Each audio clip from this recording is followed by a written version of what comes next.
Good morning sa Visayas, Mindanao at sa buong mundo. Nagpalang umaga, mga kapatid. Good morning sa lahat na naka-online na. Hallelujah. Bago tayo mag-umpisa, tayo po umawit sa Panginoon, Lord. Pawitin natin ang Diyos, purihan natin ang Panginoon sa umagang ito. Yes, Lord, glory.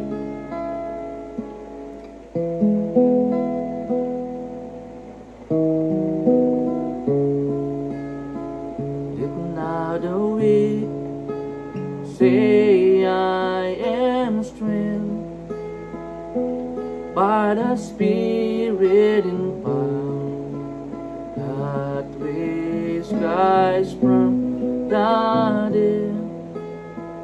Let now the poor stand and confess that my portion is here.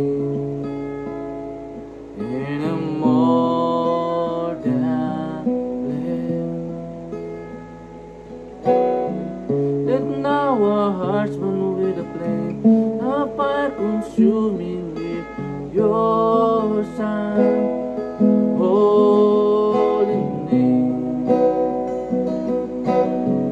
And when the heavens will declare, you are my King, we love you, Lord. Yes, O Lord.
Yes, Lord. Thank you for your love, Lord God, today. Thank you for your amazing grace, Lord God. You are my Savior, Jesus. You are forever be glorified. Be magnified, Lord God, sa aming buhay. Ikaw lamang, Panginoon, ang may taas. Paparangalan sa oras po na ito. Wala nang iba, kundi ang aming Panginoong Jesus. Salamat po, pinupuri ka namin, pinasalamatan, Lord God. All the glory, honor, and praise. In Jesus' name. Amen. Amen. Yan, good morning, good morning. Good morning na po sa lahat na naka-online. Yan, purihin ng Diyos sa umagang ito. Napakasarap po magpuri sa ating Panginoon. Hallelujah. Sa ating pong papatuloy ang ating pong tinatalakay patungkol po sa libro ni Pastor Rick Warren, ang Purpose-Driven Life. Buhay na mayroong layunin. No? Kaya sabi nga ni Pastor Rick Warren, without God, life has no purpose. And without purpose, life has no meaning. And without meaning, life has no significance or hope. Napakalaga na madiscover natin yung purpose po natin dito sa mundong ito. Ang mahirap, hindi natin alam yung purpose natin, no? Ang mahirap po na hindi mo nakita yung vision na malinaw. Yun po yung mahirap. Pero dahil alam natin yung purpose natin, bakit po tayo nilikha ng Diyos, bakit tayo nag-i-exist sa mundong ito, alam natin yung purpose, mga kapatid. Kaya patuloy po tayong, di ba? Patuloy tayong lumalakad ayon sa patuntunan ng Diyos. Ngayon po ay day 12. Ang pamagat po ay developing your friendship with God. Papalago ng ating pagkipagkaibigan sa Diyos. Diba, napaganda? Yung ating pong text, Proverbs chapter 3 verse 32, He offers His friendship to the godly. Ngunit ang matuwid ay kanyang pinagtitiwalaan. Kaya sabi po ng James chapter 4 verse 8, draw close to God and God will draw close to you. Lumapit kayo sa Diyos at siya lalapit naman sa inyo. Ang pagka malapit mo sa Diyos ay depende sa pagpapasya mo. Like in a friendship, you must work at developing your friendship with God. It won't happen by accident. It takes desire. It takes time and energy. If you want a deeper, more intimate connection with God, you must learn to honestly share your feelings with Him. Kailangan open ka sa Panginoon. Wala ka dapat tinatago sa ating Panginoon. Diba? Trust Him when He asks you to do something. Kailangan 100% ipagkatiwala natin sa Panginoon yung ating mga sarili. Kasi wala naman talaga tayong tinatago sa Diyos eh. Lahat ng bagay ay hayag sa Kanyang harapan. Wala tayong maitatago sa Kanya. Learn to care about what He cares about and desire His friendship more than anything else. Diba? Kailangan meron tayong pagpapasya. Kaya yung free will na binigay sa atin ng Panginoon, hindi niya yan, diba? Hindi niya yan pinakialaman. May free will po tayo. Kailangan magpasya po tayo, mga kapatid. Diba? Kaya napahalaga yung decision making natin. No? At kailangan natin i-develop ito. Kaya hindi ito accidente o accident na nangyayari. It is take desire, no? Takes time. And also takes energy. Mga kapatid, hindi 24 hours malago ka na eh. Hindi po ganon. Talagang paglalaanan mo siya ng panahon, ng oras, di ba? Para magkaroon tayo ng intimate connection sa ating pong Panginoon. Pero po tayong 6 na mga secret of friendship with God. Yung mga 6 na bagay na gusto ng Lord makita natin. Number 1, becoming best friend of God through constant conversation. Kaya hindi po pwede na hindi tayo makipag-usap sa ating Diyos through prayer. Diba? Kaya nga, sabi po ng laging natin sinasabi, a prayerful Christian is a powerful Christian. And a prayerful Christian is a powerless Christian. The key to friendship with God, He said, is not changing what you do, but changing your attitude towards what to do. What you normally do for yourself, you begin doing for God. Whether it is eating, or bathing, working, relaxing, etc. Lahat ng bagay, ano man ang ginagawa natin, tanda natin, do it all for the glory of God. Laging si Lord yung sentro. Laging si Lord ang napapangalan, hindi po tayo. Practicing the presence of God is a skill. Kaya inaaral po yan, no? Nagpe-pray, inaaral. Hindi po yan automatic. habit you can develop.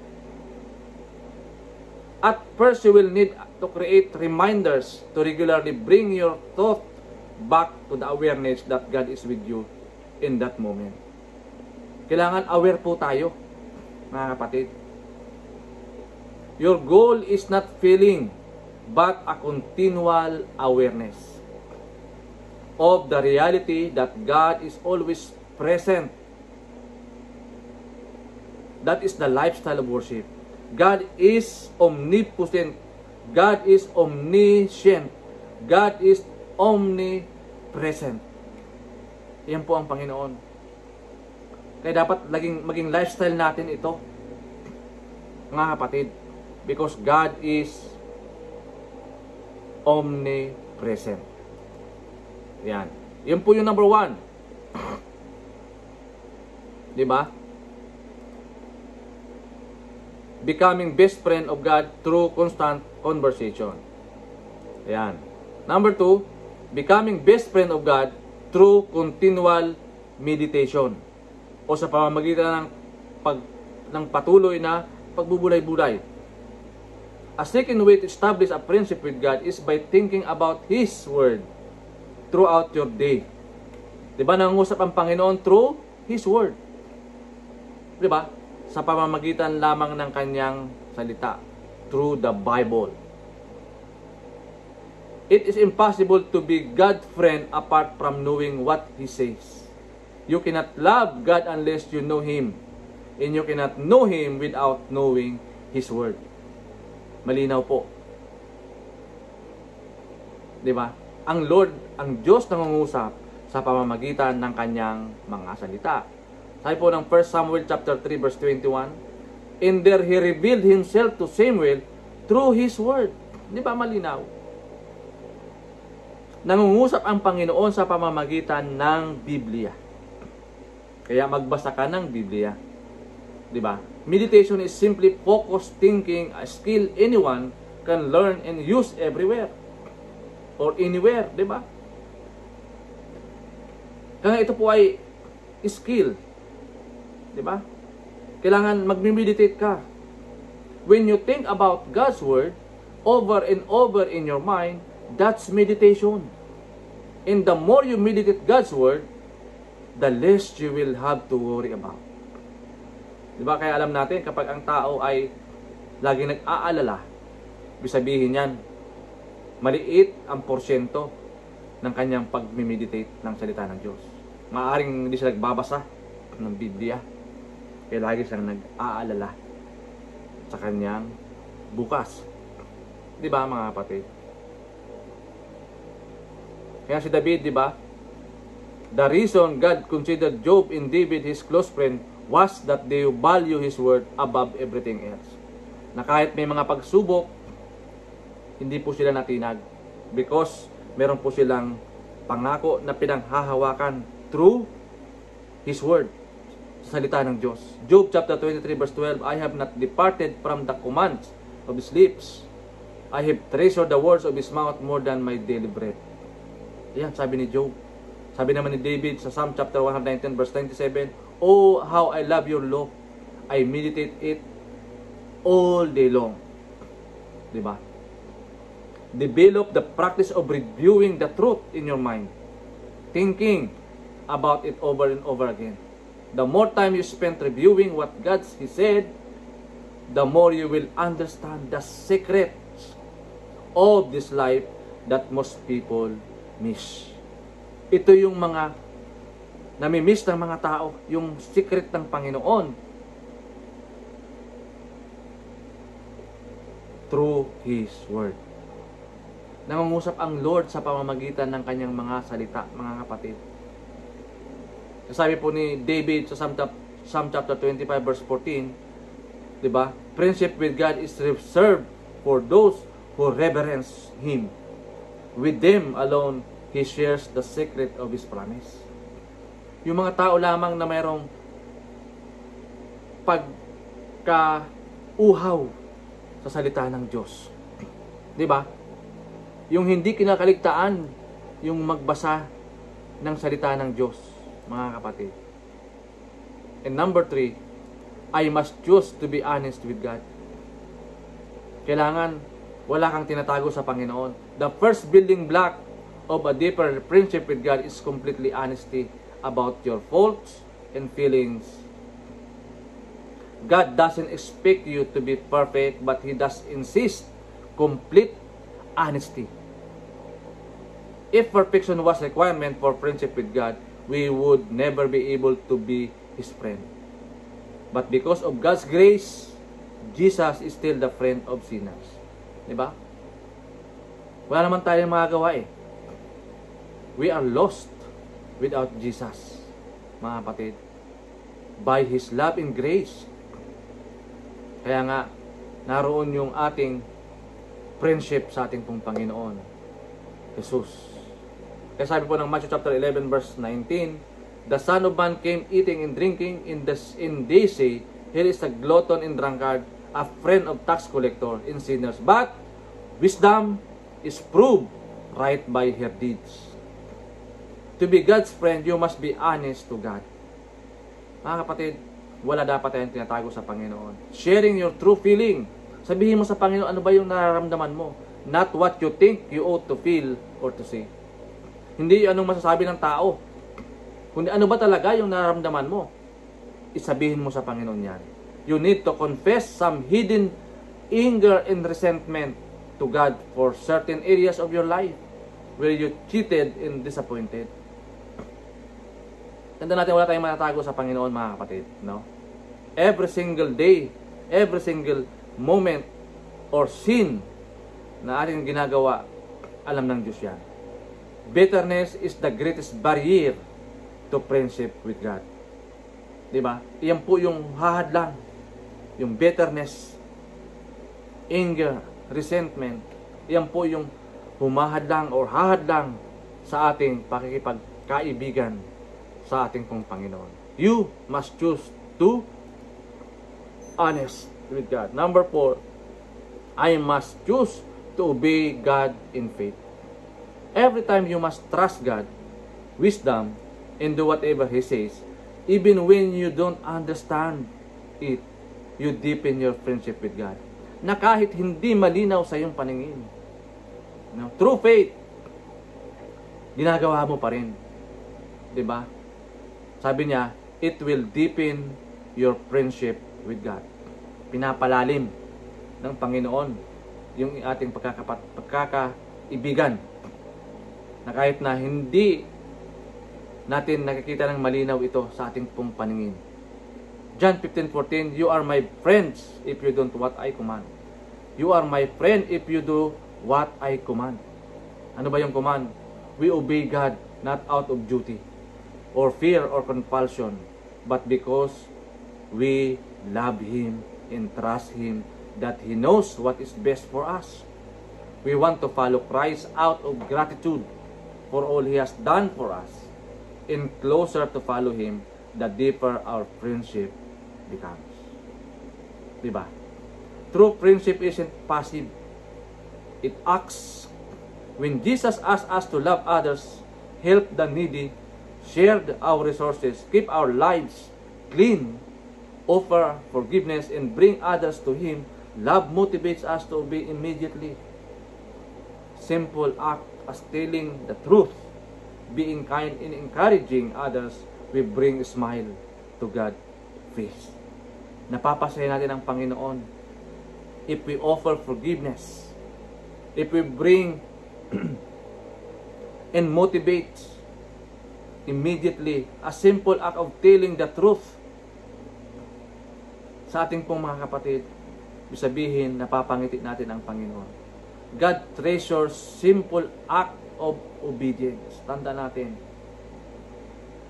God treasure every simple act of obedience. Kahit maliit na pagsunod sa Panginoon, yan po ay treasure ng Panginoon. Hindi niya yan nakakalimutan.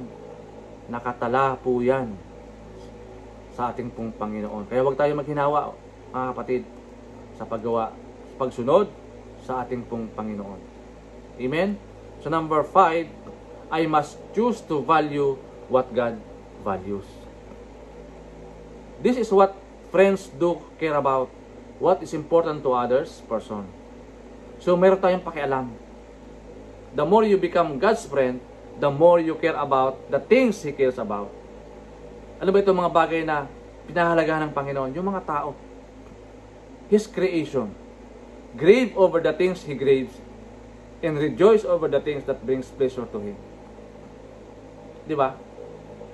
Minsan pag may mga nawawalang or may namamatay na kapatiran, tayo po ay nag-grave. No? At kapag mayroon namang ipinapanganak o nagdidiwa ng kanyang kaarawan, tayo naman ay nagkikisigla. We rejoice. Ganun lang buhay, mga kapatid. At nagbibigay ito ng kaluwalhatian, kaluguran sa ating pong Panginoon. Gaya po ni Apostol Pablo, Paul gave agenda, was his agenda. Kung ano ang agenda ng Panginoon, yun din agenda ni Paul.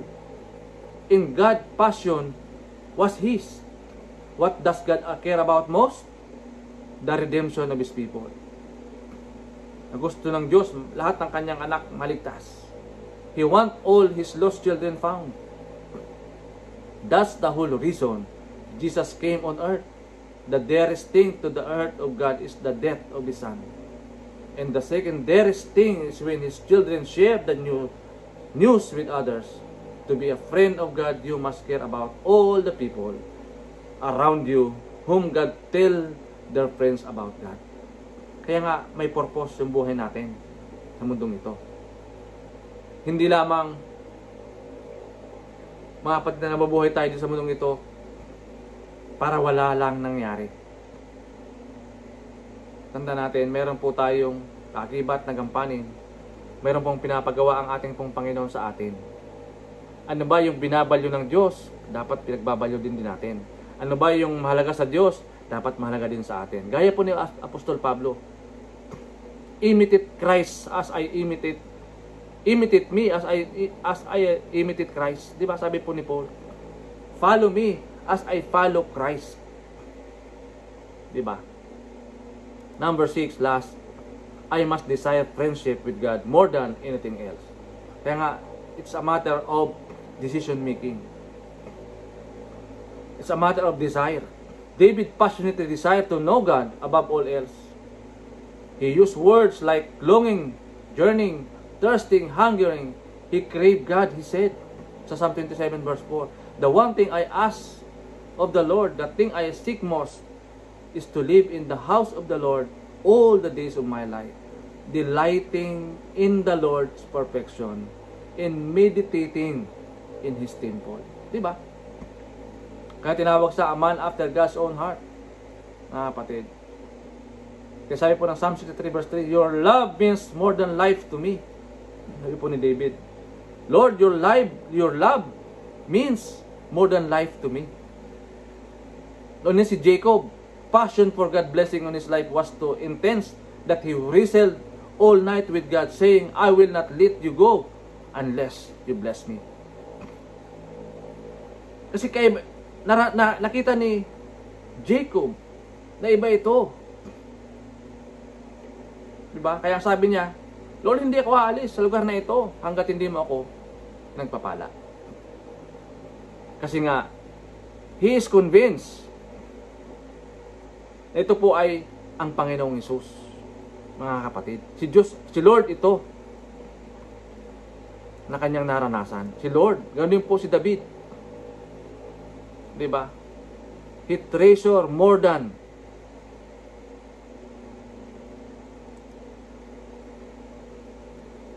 his daily bread.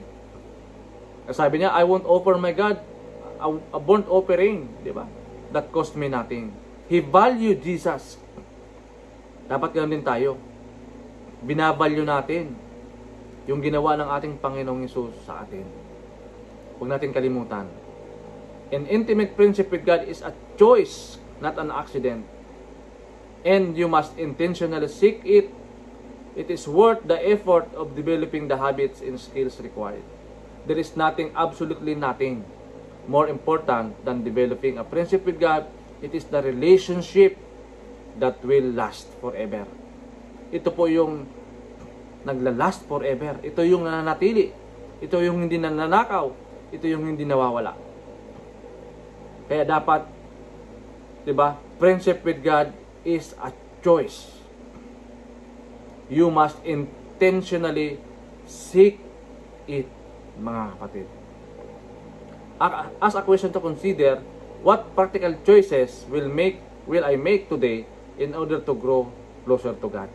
Anong mga practical na pagpipilian ang gagawin ko ngayon para mas mapapalapit ako sa Panginoon? Hallelujah. You need to decide. Sabi nga natin, intentional. Yung pagsunod sa Panginoon, intentional. Not an accident. Diba, mga kapatid? It is a choice.